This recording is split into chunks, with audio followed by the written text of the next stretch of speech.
안녕하세요. 자식 새끼들만 보고 산 80대 노인입니다. 짧지 않게 살아오면서 그리 복 없이 살았다고는 생각하지 않았는데 자식 복은 조금 부족한 모양이더군요. 늙은이 이야기가 그렇게 재미있을지는 모르겠지만 저 자신의 선택에 대해 후회 없이 다짐이라도 제대로 할 겸 이렇게 부족한 글로써 저의 이야기를 풀어봅니다. 아내랑은 아주 어릴 적부터 한 동네에서 자랐습니다. 아내는 원체 왈가닥이라고 소문이 자자했던지라 모를래야 모를 수가 없었죠. 요즘 젊은 애들처럼 서로 마음이 맞아 알콩달콩 연을 이어온 것은 아니지만 그래도 몇십 년 넘게 결혼 생활을 해올 정도의 정은 그때부터 있었나 봅니다. 슬아의 아들놈 하나랑 딸 하나 두고서 저나 아내나 둘 다 자식 뒷바라지에 힘썼습니다. 다행히 딸아이는 어엿하게 자라서 좋은 남편감을 만나가지고 잘 살고 있어요. 문제는 아들놈입니다. 아들이 장남인지라 저나 아내나 아들에게 거는 기대가 예전부터 컸습니다.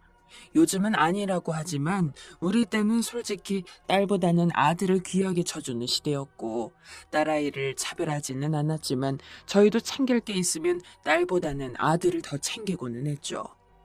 근데 귀한 아들 대접만 해줘서 세상 쓴맛을 모르게 길러서인지 그래도 어릴 때는 제법 영민하고 똘똘하다는 소리를 들은 아들놈은 지금은 세상 제일 가는 논팽이가 되었습니다.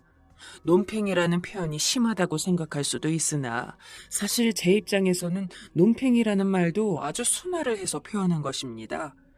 나이가 40이 넘었는데 신부감은 고사하고 제대로 된 직장이 없어서 매일 집에서 술이나 퍼마시는 놈을 보고 정상적인 취급을 하기는 힘들었죠. 귀한 장손이니만큼 해달라는 건 다 해주며 살았습니다. 제가 벌이가 있을 때는 힘 닿는 만큼 지원했죠. 아주 어릴 적을 제외하고는 평생 책 한 번 안 펴본 놈이 무슨 바람이 들어서인지 갑자기 공무원 시험을 준비하겠다며 학원비를 대달라고 할 때에도 아무 말 없이 줬습니다. 그때 그놈 나이가 30 후반에 가까웠는데도요. 돈 날 일과 알고 준 거라 스리슬쩍 준 돈으로 흥청망청 퍼마시고 다니는 것도 제재한 적 없습니다. 이렇게 가만히 있다 보면 언젠가 스스로 깨달으리라 믿었던 것 같습니다. 제 착각이었지만요.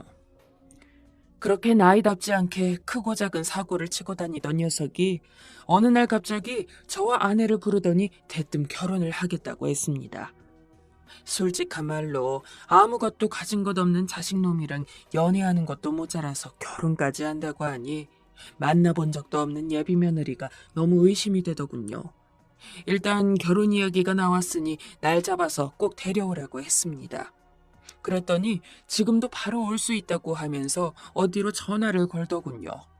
그러더니 1시간이면 온다길래 아내는 불이 나게 일어나서 조촐하게나마 상을 차렸습니다. 그래도 자식놈 아내가 될 수도 있으니 최소한의 대접은 해야 한다면서요. 시간이 지나니 아들이랑 만나고 있다는 여자가 도착했다며 연락을 했는지 아들이 데리러 나가더군요.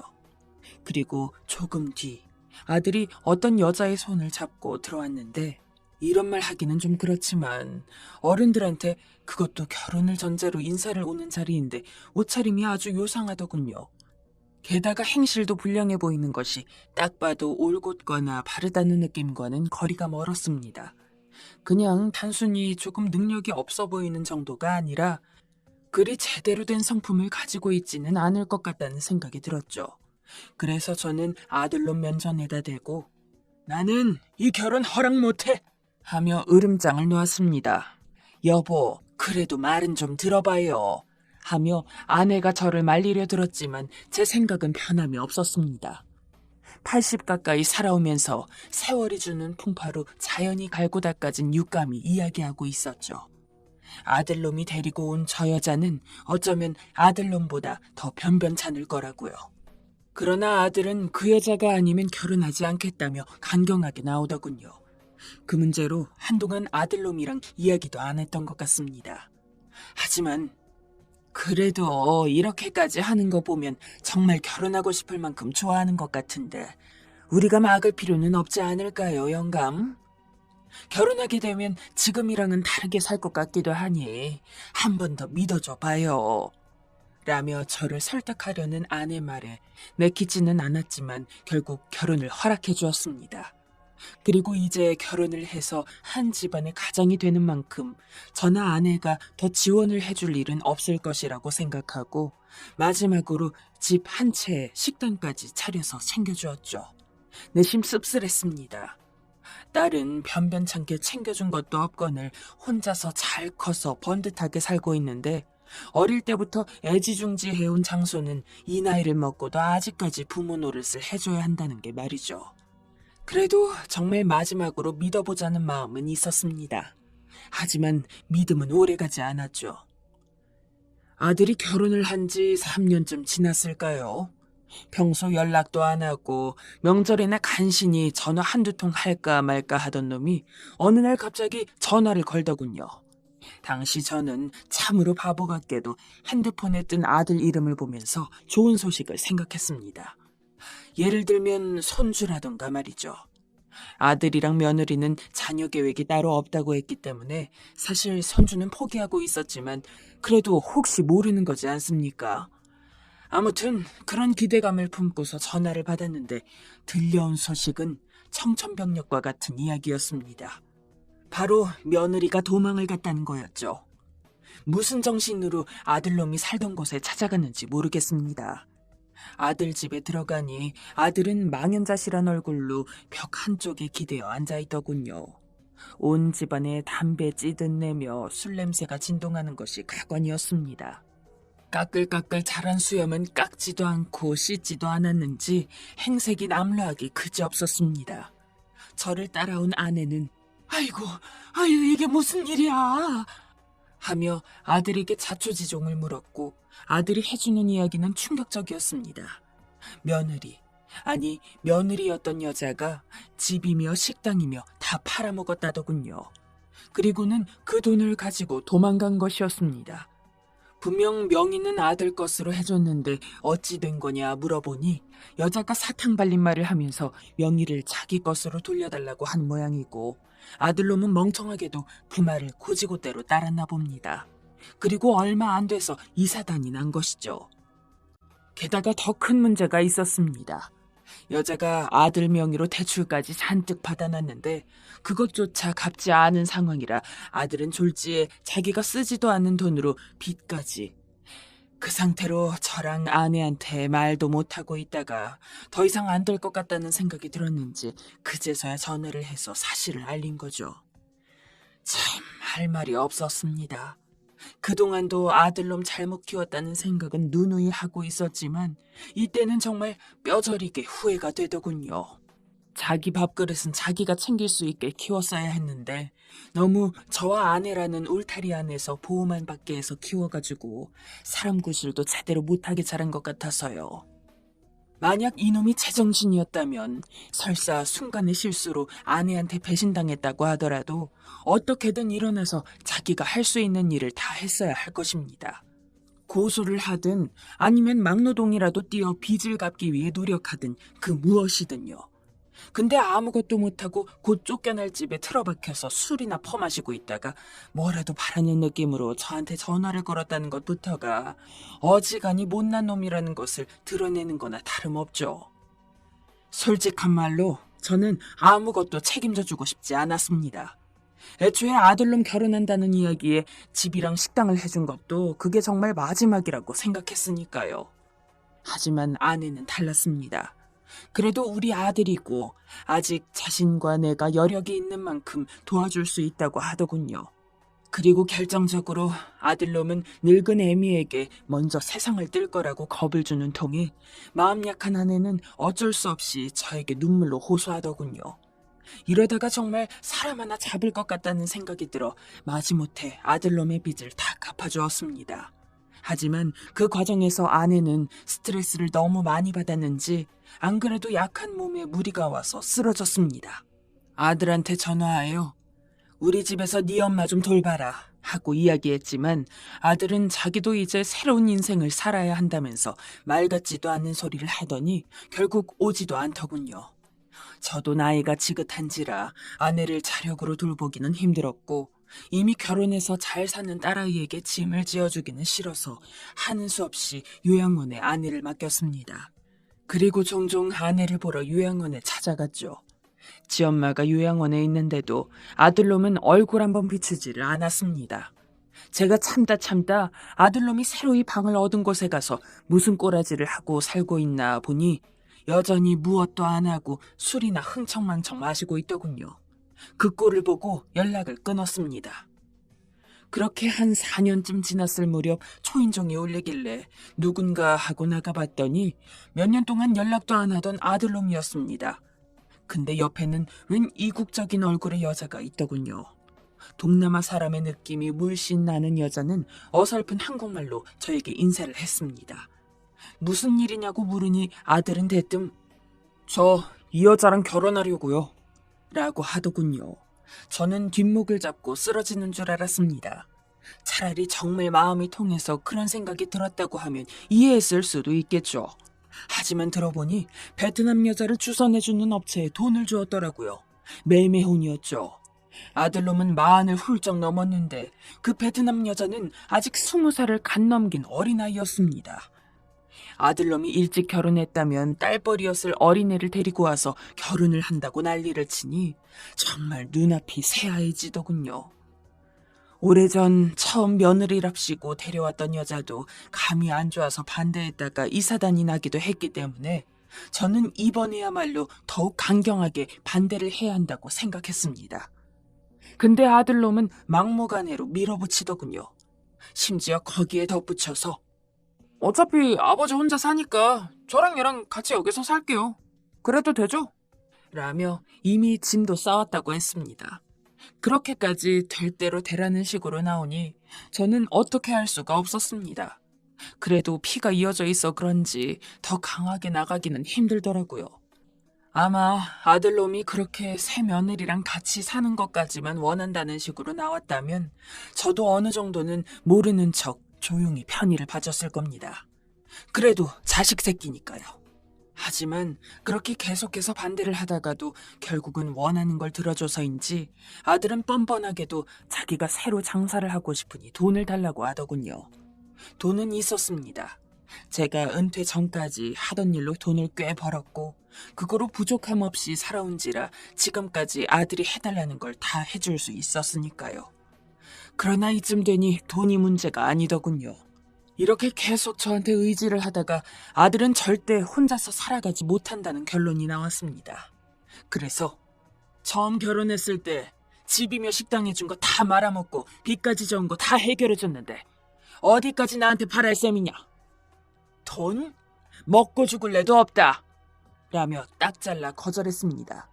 이쯤 되면 아들놈도 포기할 줄 알았거든요. 근데 이 녀석이 "에이, 그러면 이 집이라도 주던가요" 라며 저를 아주 내쫓을 기세더라고요. 솔직히 그때는 저도 너무 충격받았습니다. 그동안 해준 거는 생각도 못하고 뭐라도 더 받아먹을 욕심에 애미애비도 못 알아볼 줄은 몰랐으니까요. 제가 가게를 해주던가 아니면 집을 나가던가 둘 중 하나라도 안 해주면 무슨 짓이든 할 것 같은 얼굴이었습니다. 결국 저는 얼결에 제가 오래도록 살던 집에서 쫓겨났죠. 아마 저보고 미련하다고 하실 분들도 있을 것 같습니다. 예, 맞아요. 제가 미련합니다. 하지만 막상 그 상황을 겪어보면 정말 나가지 않고는 배길 수 없을 것 같은 분위기였습니다. 그리고 어쨌든 아들놈이 제게 그런 것이니만큼 더 칼같이 대할 수도 없었죠. 집에서 나온 뒤 딸에게 이 이야기를 하며 전화했더니 바로 자기 신랑이랑 함께 차를 몰고 저한테 오더군요. 그리고는 "아빠, 일 다 마무리될 때까지 저랑 같이 했어요" 라며 자기들 집으로 데려갔습니다. 평소에도 딸이 잘 자랐다고는 생각했지만 이렇게 아들이랑 큰일이 일어난 직후에 딸을 보니 내가 아들 복은 없어도 다행히 딸 복은 있구나 하는 생각이 들더군요. 그런 딸이 만난 사람이라 그런지 사위도 참 깍듯했습니다. 사위 입장에서는 갑자기 장인어른이랑 같은 집에 살게 되는 거니 불편할 만한데도 그런 티 하나 안 내고 늘 저한테 먼저 와서 "장인어른, 혹시 불편한 거 있으시면 바로 말씀해 주세요" 라며 오히려 저를 챙겼습니다. 사위는 일을 나갔다 들어오면 종종 딸이 먹고 싶은 걸 물어보고 그걸 사서 들어오는 듯 했는데 제가 오고 나니 자연스레 제가 좋아할 만한 것들도 함께 사서 왔습니다. 심지어는 다 제가 평소 즐겨 먹는 것들이라 딸아이한테 물어보니 제가 뭘 좋아하는지 딸애한테 물어본 모양이더군요. 그렇게 딸아이랑 사위랑 함께 살다 보니 더더욱 아들놈에 대한 기대는 없어졌습니다. 이전에 모아둔 돈으로 서울에 6억 정도 주고 산 아파트가 있었는데 원래는 나중에 딸이랑 아들한테 공평하게 돈으로 분배를 해주려고 했었죠. 근데 이제 아들놈한테는 할 거 다 해줬다는 생각이 들어 그냥 바로 딸아이 명의로 돌려줬습니다. 딸아이는 연신 만류했지만 거의 억지로 쥐어줬죠. 죽어서 들고 갈 수 있는 것도 아니고 애초에 자식 주려고 이렇게까지 힘들게 노력한 거니까 조금 일찍 준다고 무슨 일이 생기지도 않으니까요. 사실 이렇게 결심을 하기까지 정말 많은 일을 거쳐왔고 생각도 수없이 했습니다. 하지만 결론은 한 길뿐이더군요. 아들놈에게는 이미 여러 번의 기회를 주었지만 제 복을 제가 걷어찬다는데 아무리 부모라고 하더라도 언제까지고 무조건적으로 밥 먹으라고 숟가락을 쥐어줄 순 없죠. 살아오며 아들을 더 챙겨왔으니 딸아이가 장성하고 나서 미안함으로 가끔 잠 못 이룰 때가 있었는데 이렇게라도 보답을 한다는 생각도 있었습니다. 요즘 젊은 애들이 먹고 살기 힘들다고 아우성치고 있는 건 알고 있습니다. 그래서 내심 딸아이랑 사위가 집을 받고 전보다 좀 여유롭게 살기를 바라기도 했습니다. 하지만 워낙 성실하게 자기 할 일 제대로 하고 사는 애들이라 그런지 이전이랑 달라진 것도 없더라고요. 그건 저를 대하는 행동 또한 마찬가지였습니다. 그래서 더 후회는 없었죠. 평생을 살며 읽어놓은 재산 중 가장 큰 것을 딸아이에게 넘기고 나니 마음의 짐도 덜어진 느낌이었습니다. 그렇게 딸아이와 사위의 챙김을 받으며 1년 정도를 살았습니다. 그 사이에 모아둔 돈으로 작은 집이라도 새로이 얻어 나가려고 했지만 무척이나 만류하더군요. 아빠, 그동안 고생 많이 하셨는데 이제 앞으로 저희랑 같이 쭉 살아요. 맞습니다, 장인어른. 저나 아내도 장인어른이 곁에 계셔야 마음이 편하고요. 진심 가득한 말에 염치불구하고 딸의 집에서 살았는데 어느 날 아들놈이 딸의 집으로 찾아오더군요. 그것도 술에 잔뜩 취한 상태였습니다. 이놈이 기어코 지 동생한테까지 추한 꼴을 보인다 싶어서 화를 내려는 딸을 뒤로 물리고 "니놈이 여기를 어디라고 찾아와?" 라고 하며 제가 대신 역정을 냈습니다. 취해서 횡설수설 이야기하는 것을 들어보자니 그 베트남 여자애도 도망을 간 모양이더라고요. 살던 집에 있던 값비싼 것들은 다 가지고서요.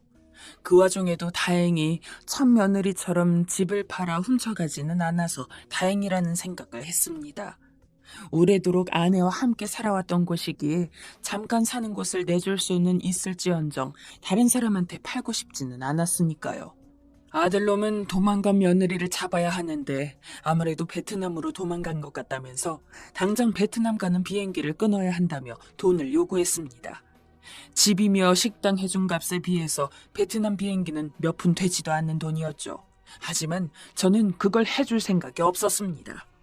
이제 더 이상 내 주머니에서 네 녀석 줄 돈 나올 일은 없을 테니 썩 나가라. 단호하게 나오니 아들은 온 집안이 떠나가라 고래고래 소리를 질렀습니다. 아버지가 저한테 뭘 해줬는데요? 그까짓 거 하나도 아들한테 못 해줘요? 라며 적반하장으로 굴고 있는 중에 사위가 퇴근을 하고 집에 왔습니다. 상황 파악한 사위는 정중히 나가라고 했지만 아들놈은 막무가내더군요.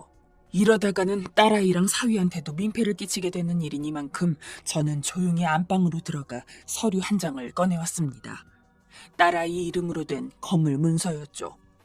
딸한테 넘겨주고 나서 보관만 제가 하고 있었습니다. 이제 진짜 아들놈한테 제대로 보여줄 차례였습니다. 너한테 줄 것은 아무것도 안 남았다는 걸요. 내 재산 다 네 동생 준참이다.